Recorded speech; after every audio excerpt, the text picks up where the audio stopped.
Good morning. I'm Aaron Morgan of the Indianapolis Colts.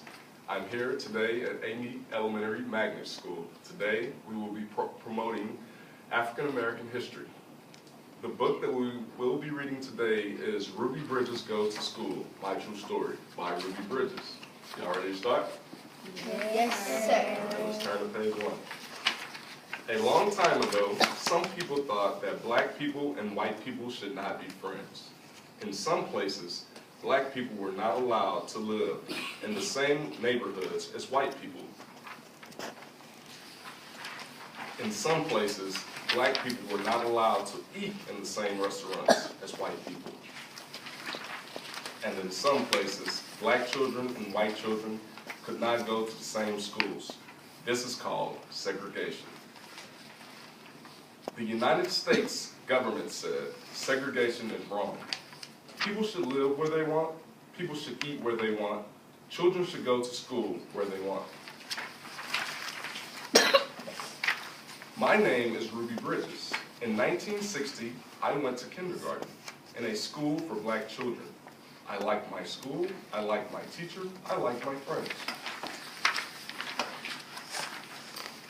But there was a school for white children even closer to my house than the school for black children.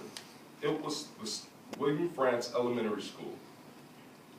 The government said Ruby Bridges should be allowed to go to the William Frantz School. In 1961, I was in first grade.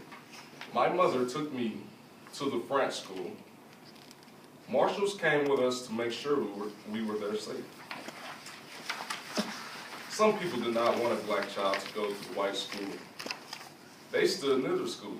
They yelled at me to go away.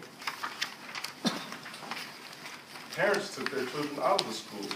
I was alone with my teacher, Mrs. Henry. I loved Mrs. Henry, and Mrs. Henry loved me.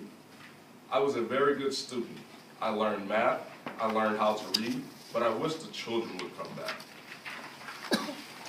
Months and months passed. Then one day, children began to come back to school. At last, I had friends to play with. I was very, very happy.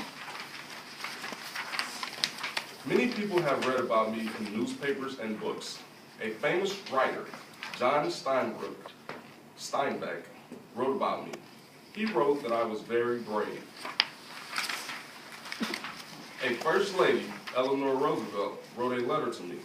The letter told me that I was a good American. Norman Rockwell was an artist who painted a picture of me. The painting has become very famous.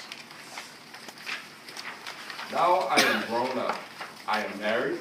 I have children. One day, Mrs. Henry and I were both asked to be on a TV show. That was the first time we had seen each other in many years. Now we talk to each other often. Now black children and white children can go to the same schools. I like to visit schools. I tell my story to children. I tell children that black people and white people can be friends. And most important, I tell children to be kind to each other. The end.